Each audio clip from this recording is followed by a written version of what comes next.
Wet sanding is always a very popular topic in the do-it-yourselfer and car detailing world.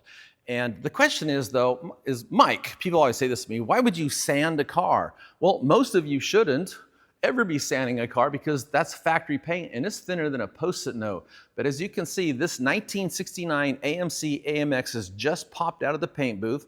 This is a build in progress. There's no glass, door handles, bumpers, no emblems. So this is the perfect time to sand the car with all these other things out of the way. But here is why you sand cars, is to remove orange peel. So as I bring this video camera up over the top of the detailometer here, this is an orange, and you can see it has an irregular surface texture, and this is called orange peel. Okay, so when they paint the car, the way the paint lays out, it has this surface texture that we call orange peel. Now this is a detailometer, and we're going to take a reading before and a reading after.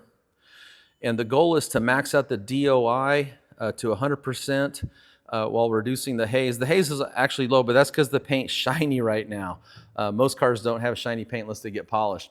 Anyway, this is going to be taking place this Saturday, starting at 6 a.m. Pacific time, 11 a.m. Eastern time, and you can watch this on the Dr. Beasley's Facebook or YouTube channel.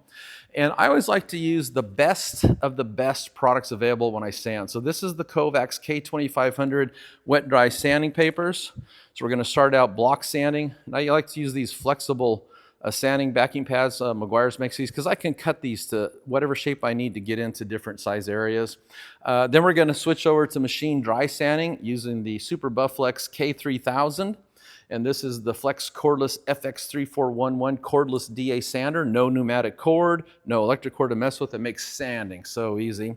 And then we're also going to show the Flex Pixie with the 6mm drive unit for using 3-inch and even 2-inch and 1-inch discs. And then, if time allows, I may get into how to do damp sanding. So just using a little water damp sanding with the 3M 5000 grit. We're going to cut this with the Dr. Beasley's new core cut. That's our aggressive compound.